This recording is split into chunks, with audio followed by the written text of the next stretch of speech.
Hello बच्चों, नमस्कार आप सभी को, राधे राधे आप सभी को।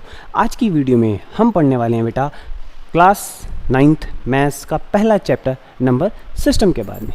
क्या है ये चैप्टर, क्या है नंबर सिस्टम। देखो बेटा, बचपन में आपने सभी ने पढ़ा है नेचुरल नंबर क्या होता है, होल नंबर क्या होता है, इंटीजर क्या होता है। इंटीजर 7th क्लास में पढ़ा और रैशनल नंबर आपने 8th क्लास में भी पढ़ा है और छोटा सा कंसेप्ट आपने 7th क्लास में भी पढ़ा है।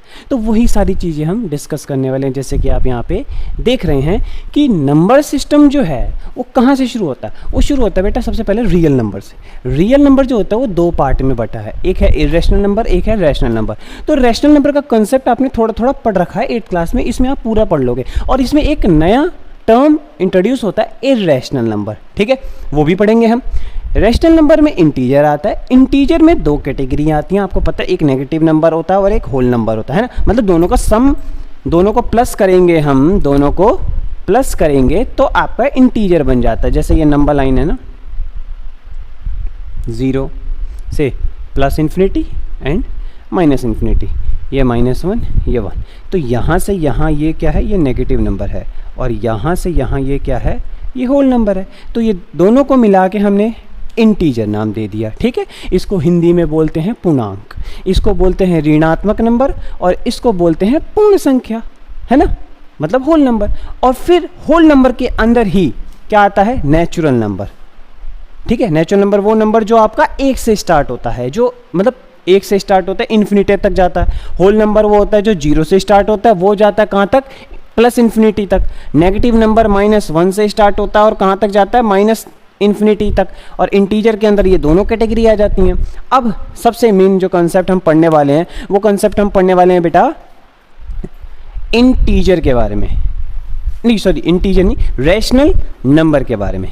तो हम कैसे पता करेंगे कि कोई भी नंबर जो अगर हमें दे रखा है तो वो बेटा आपका रैशनल नंबर होगा या नहीं होगा। आइए जानते हैं। सबसे पहली कंडीशन, वो p/q की फॉर्म में लिखा जाना चाहिए, ठीक है। सेकंड कंडीशन, ये जो आपका p है और जो q है, ये दोनों के दोनों क्या होने चाहिए, इंटीजर होने चाहिए। क्या होने चाहिए भाई, इंटीजर होने चाहिए। और तीसरी सबसे मेन कंडीशन, जो q है वो कभी भी आपका 0 के बराबर नहीं होगा। अगर ये तीनों कंडीशन सेटिस्फाई हो रही हैं तब आप बोल सकते हो कि दिया गया नंबर आपका क्या कहलाएगा, आपका कहलाएगा रैशनल नंबर। क्या कहलाएगा जी, रैशनल नंबर। और अगर वो ये तीनों कंडीशन में से एक भी कंडीशन सेटिस्फाई नहीं होती है तो वो क्या कहलाएगा, वो कहलाएगा इर्रेशनल नंबर। क्या कहलाएगा जी, इर्रेशनल नंबर, ठीक है। ये सारा कंसेप्ट समझ आ गया। अब हम सीधा क्वेश्चंस पे आते हैं। तो क्वेश्चन आपको एनसीईआरटी की पहली एक्सरसाइज में ना सीधा क्वेश्चन पूछ रखा है कि दो रैशनल नंबर दे दिए गए हैं, उनके बीच में एक रैशनल नंबर निकालिए, उनके बीच में 5 रैशनल नंबर निकालिए, उनके बीच में 10 निकालिए, चाहे कितने भी निकालिए। उसका मेथड क्या है, उसका प्रोसेस क्या है, कैसे निकालेंगे हम वो आंसर उनके। मतलब क्वेश्चन आ जाता है कि दो आपको नंबर दे दिए गए हैं, दोनों रैशनल नंबर हैं, ठीक है, उनके बीच में 5 रैशनल नंबर और निकालो, उनके बीच में 10 रैशनल नंबर और निकालो, एक रैशनल नंबर निकालो। तो इसके क्या मेथड है, तो मैं आपको 2 मेथड बताऊंगा। क्वेश्चन है जैसे 2/3 एक नंबर दे रखा है, एक नंबर दे रखा है 4/5। अब इन दोनों के बीच में ना पहले निकालो एक रैशनल नंबर। कितना जी, एक रैशनल नंबर। देखो मैं एवरेज मेथड से निकालूंगा। किससे, एवरेज मेथड से। एवरेज मेथड क्या कहता है, जो दोनों नंबर दे रखे हैं ना उनको प्लस कर दो पहले। 2/3 + 4/5, ये दोनों को प्लस कर दो और इसको डिवाइड कर दो 2 से। यस, इसी को एवरेज मेथड कहते हैं। जो दो नंबर दे रखे हैं उन दोनों को प्लस करके उसको डिवाइड कर दो 2 से। करते हैं, टेक एलसीएम। 15 3 5 2 5 जा 10 एंड प्लस 5 3 जा तो 4 3 जा 12 अपॉन में 2। क्या आंसर आएगा, 22 अपॉन में 15 और ये 2, इसके नीचे 1। अब आपको पता होगा ये इधर जाता है और ये इधर जाता है ना। तो 22 इंटू में 1, 15 इंटू में 2, कितना आया, 22 अपॉन में 30, यानी 2 11 जा 2 15। क्या नंबर आया आपका, 11 अपॉन में 15। ये तो था आपका एवरेज मेथड। दूसरा मेथड मैं आपको बताता हूँ। क्या करना है आपको, 2/3 लीजिए एंड 4/5 लीजिए। इन दोनों का एलसीएम कितना आया 15, तो पहले इन दोनों को सेम कर दीजिए। कितना आएगा 10/15 और इसको भी सेम कर दीजिए। मतलब इसको लाइक टर्म बना दो ना। लाइक टर्म आपको पता है क्या होता है, लाइक फ्रैक्शन होता है ना। मतलब जिनका डेनोमिनेटर क्या होता है बेटा, सेम होता है। 5 3 जा 15, 4 3 जा 12। अब आ गया ना सेम। अब क्या करना है आपको, कितने निकालने हैं, एक ही निकालने हैं। अगर आपको जितने भी रैशनल नंबर निकालने हैं ना, ये वाले मेथड में आप उससे 1 प्लस करके मल्टीप्लाई कर दोगे। सपोज 1 निकालना है तो 2 से मल्टीप्लाई करोगे, 3 निकालने तो 4 से मल्टीप्लाई करोगे, 10 निकालने तो 11 से मल्टीप्लाई करोगे। समझ आ रहा है? चलिए अब मेरे को 1 निकालना है, मैं 2 से करूँगा। कितना आ रहा है 10 2 जा 20/15, 15 2 जा 30 एंड इसको भी 2 से कर देते हैं तो 12 2 जा 24 एंड 15 2 जा 30। तो आपका नंबर निकल के आया 30 से 24 से 30। इनके बीच में नंबर कौन से आते हैं 21 22,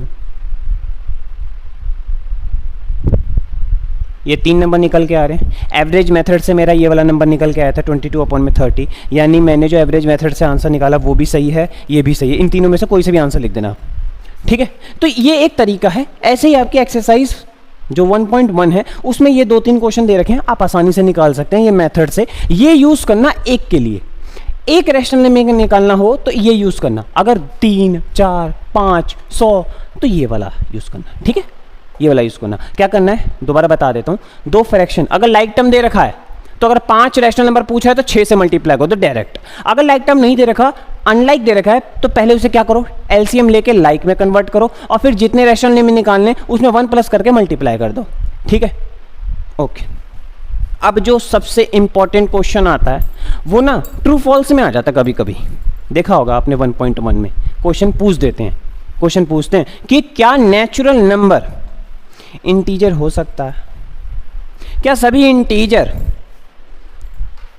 फ्रैक्शन हो सकते हैं, क्या सभी इंटीजर होल नंबर हो सकते हैं। तो ये आपको कैसे पता होगा, ये आपको पता चलेगा जब आपको ये फ्लो चार्ट आसानी से याद हो जाएगा। फ्लो चार्ट आसानी से याद हो जाएगा, यूज मत होना। देखो सिंपल सी एक ना सर्कल बना लो। ये नेचुरल नंबर का सर्कल है, ये होल नंबर का सर्कल है, ये इंटीजर का सर्कल है, ये रैशनल का सर्कल है, और ये जो बड़ा सा है वो है रियल नंबर, ठीक है। रियल नंबर के अंदर ये सारे आते हैं, रैशनल के नंबर ये सारे आते हैं, इंटीजर के अंदर ये दोनों आते हैं और होल के अंदर नेचुरल। तो क्या नेचुरल नंबर होल हो सकता है? नहीं, लेकिन होल के अंदर नेचुरल आ जाएगा। इंटीजर के अंदर होल भी आएगा, नेचुरल भी आएगा, लेकिन नेचुरल के अंदर इंटीजर आएगा या होल के अंदर इंटीजर आएगा? नहीं। इस तरीके से ये तरीके से आप आसानी से वो जो ट्रू फॉल्स वाले क्वेश्चन दे रखे हैं ना आपको एक्सरसाइज 1.1 में, आप उसको आसानी से निपटा सकते हैं। मतलब निपटाने का मतलब है कि आप उसको आसानी से सॉल्व कर सकते हैं, ठीक है।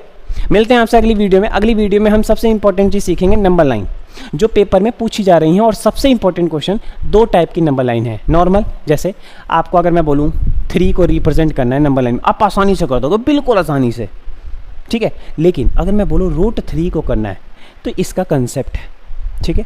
√3.5 को करना है तो इसका भी कंसेप्ट है। मैं ये दोनों कंसेप्ट आपको अगली वीडियो में समझाऊंगा। और मैं उतने क्वेश्चन, मैं वैसा टीचर नहीं हूँ कि मैं आपको ये बता दूंगा कि ये कर लो ये पेपर में आएगा, ये कर लो ये पेपर में आएगा। नहीं भाई, मैं आपको हर एक कंसेप्ट समझाऊंगा। उस कंसेप्ट पे जितने क्वेश्चन आ जाएंगे आप कर दोगे, इतनी मेरी गारंटी है, ठीक है। कोई बच्चा बेकार नहीं होता, कोई बच्चा मैथ में वीक नहीं होता। हाँ, मैथ उसकी कमज़ोर होती है जिसका बेसिक कमज़ोर होता है। इट मीन्स ये नहीं कि वो बच्चा नालायक है, हम ये नहीं कह सकते कि वो बच्चा बेकार है। अगर वो बच्चे ने बेसिक सुधारा होता तो वो कर लेता, ठीक है ना।